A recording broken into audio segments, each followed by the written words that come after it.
Bom, agora eu vou contar um pouco da história do nosso Brasil aí na Segunda Guerra, um pouco da era Vargas e um pouco da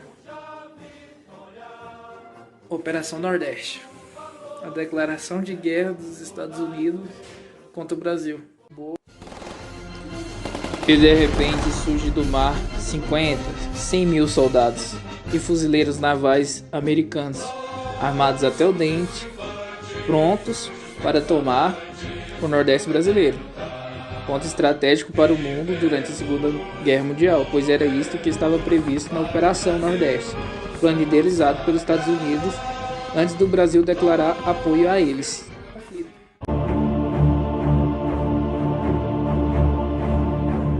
Porque o presidente brasileiro era visto pelo governo norte-americano como mais preocupado em fortalecer as bases de sua ideologia nacionalista do que combater o comunismo. Nesse sentido, o Brasil era uma dupla ameaça sob o ponto de vista ideológico e a doutrina de contenção.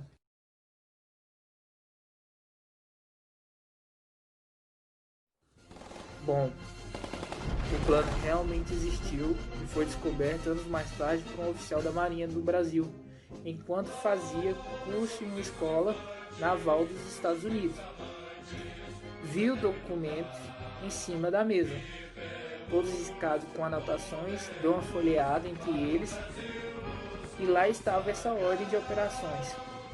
Logo peguei, coloquei dentro do meu jaquetão e guardei, disse o militar em entrevista ao Fantástico.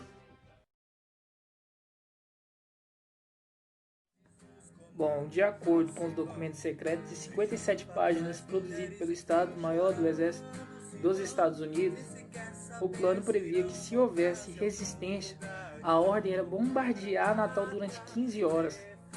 As tropas teriam apoio de navios, porta-avião, grupos de paraquedistas, lanchas rápidas de desembarque. Ou seja, era para detonar mesmo, caso o Brasil fosse pro lado do eixo.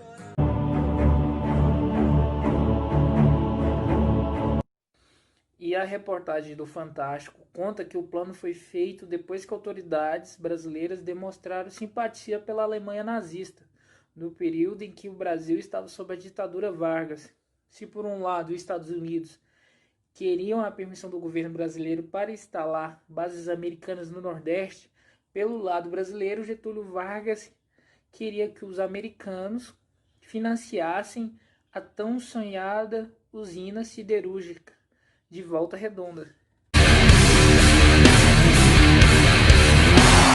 Bom, 2 anos depois dessa provocação, mais precisamente no dia 22 de agosto de 1942, o Brasil declarou guerra aos países do eixo, lutando ao lado americano na Segunda Guerra.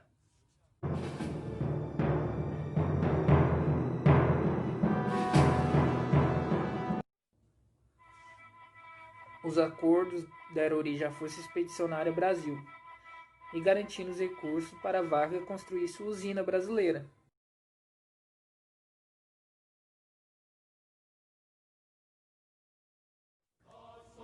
A participação da Força Expedicionária Brasileira na Itália proporcionou estreito relacionamento e amizades prolongada entre oficiais brasileiros e norte-americanos.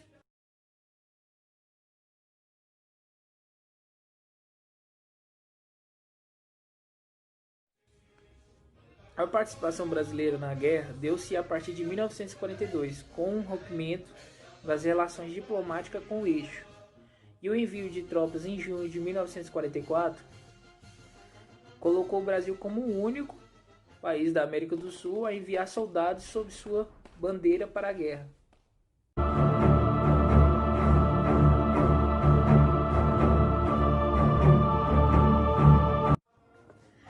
Natal abrigou durante a Segunda Guerra a maior e mais importante base militar americana fora dos Estados Unidos, de onde partiam aviões e suprimentos para o campo de batalha nos países europeus.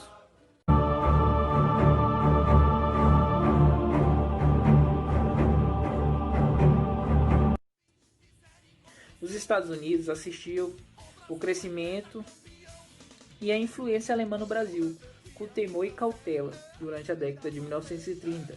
Uma série de acordos comerciais e militares propostos pelo Brasil foi rejeitado pelo Congresso americano. À medida que o Brasil afastava-se da Alemanha e movia-se na direção dos Estados Unidos, a postura de Vargas era a de obter o melhor acordo possível para a economia brasileira. O Vargas pensava muito na nossa economia.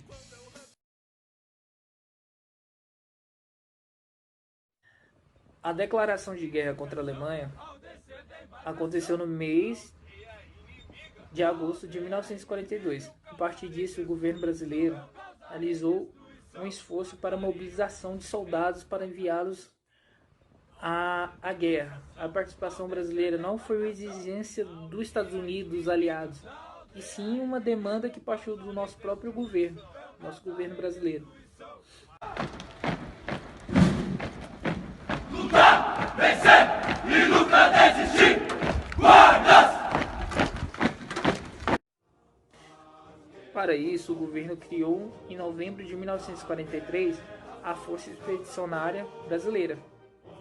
Realizou a convocação de mais de 25 mil soldados, conhecido como pracinhas, e enviou-os para a batalha na Segunda Guerra.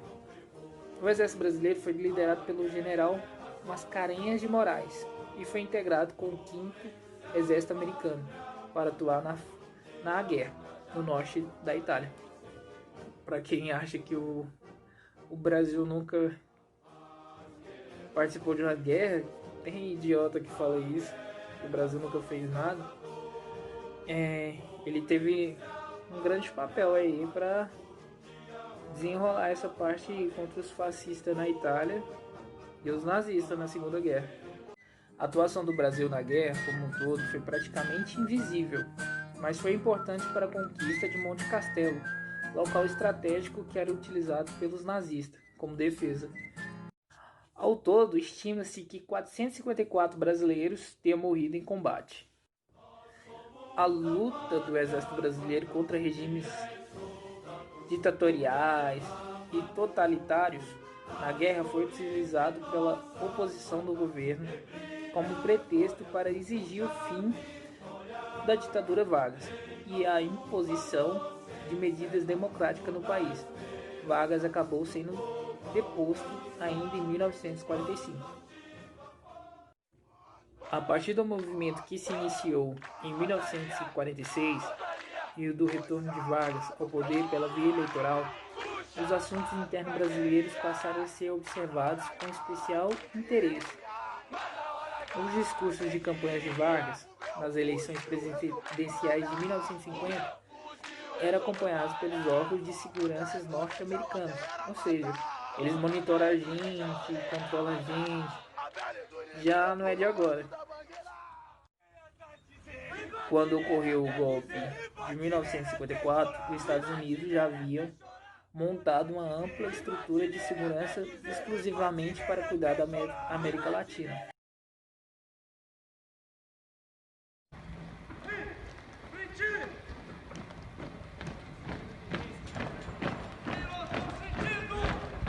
Joelho, negão!